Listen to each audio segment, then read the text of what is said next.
Well, came back in after a little fishing trip the other day. Went out towards the Key Bridge and did some fishing around the pier walls around there.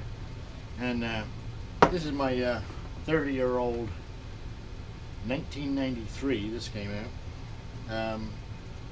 Sonar depth sounder, fish finder, and the transducer. On the way back in, we were doing about 45 miles an hour. Something went underneath the boat and smacked this thing clean off, and then the heat got to it and melted all the goo that hold the wires in. It's got a bit cooler and settled down a bit now, and so this came with the speed reader and everything. This old Humminbird 300, like I said, it was 30 years old, and it's the old LCD liquid crystal display, grayscale. It still did a good job. I mean, it still found the fish for me, but not time to update it for a newer version, I think.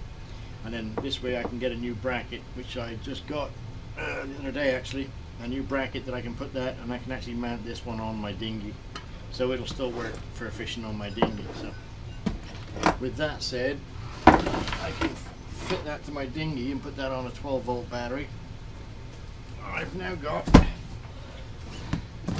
a new Simrad Cruise. Now, it's not exactly the best fish finder out there. I wanted something that's going to have a bit more 50-50 with. I didn't want a dedicated fish finder. I wanted a navigation system with a fish finder, like a combo. But it was hard to find one that did a chart plotter, which was sufficient enough without actually get other downloadable maps and data that would do itself and put extra money out. This cruise comes with its own US coastal chart system.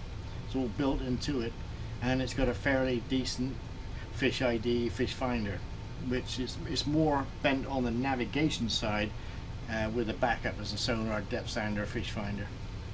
So this is the kind of thing that I wanted. I didn't want a dedicated fish finder that wouldn't allow me to navigate unless it was something, you know, that I had to put extra money out for to download. So with that said, I'm going to unbox this bad boy. Map of instructions. A rebate form. Get a $100 rebate for buying it in July. Welcome aboard sticker. And we have the beast itself.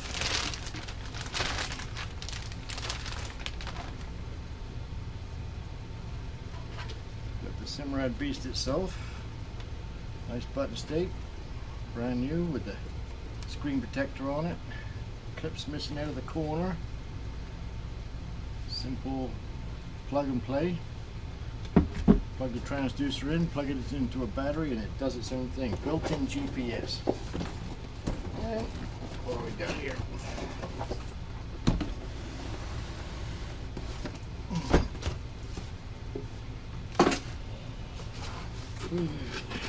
And here we have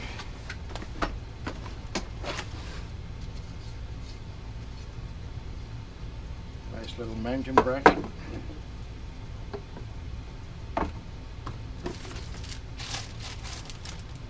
A inline fuse and mounting screws, a power cord, 12-volt channels, so you can't get that wrong.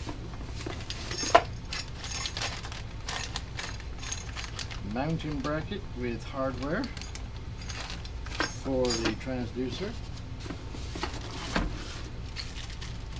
Mounting knobs for the main bracket.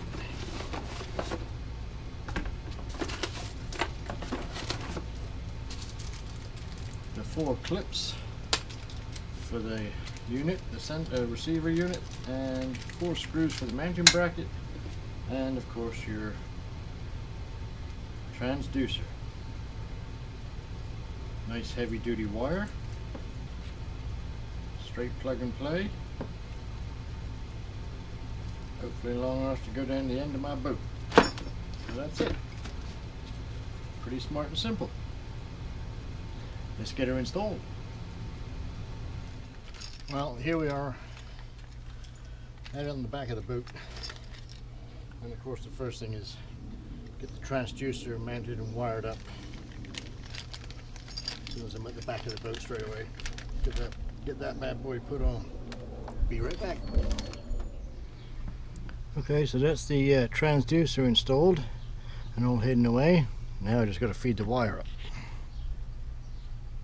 Okay, so here we are in my little itty bitty cockpit. So I got the radio mounted up there. I'm hoping that that's not going to interfere with anything. But that's the hole for the old sonar, sounder, fish finder. We have to now make holes to fit that bad boy. I'm thinking it might just have to go in a little bit like that. I don't know. I will do my bestest. See what we get when I got it all figured out. Be right back. Okay, so I've got it mounted almost where I wanted it. I was thinking about mounting it up here where the radio is, but a little bit close to the windshield, and then it was riding off the front of the dash, but it would also restrict a little bit of visibility, but not a lot because I can't really see much more than there anyway. But that looked like that's going to cover the hole and do it for the best part. So I've got a little leeway where I can flip that up or down. It's in a sturdy place, but I was a bit worried about it, the electronics being right close to that windshield in case of side gophers, but it should be waterproof. So give it a shot to see what we got. Okay, so now the moment of truth. Apart from the fact that I've got to put the radio back on, Simrad's in, and she's powered. She's got all the wires in. I just got to tidy up some more wires down here and tie them all back in. And the sonar transducer is already set, so here goes for the big reveal.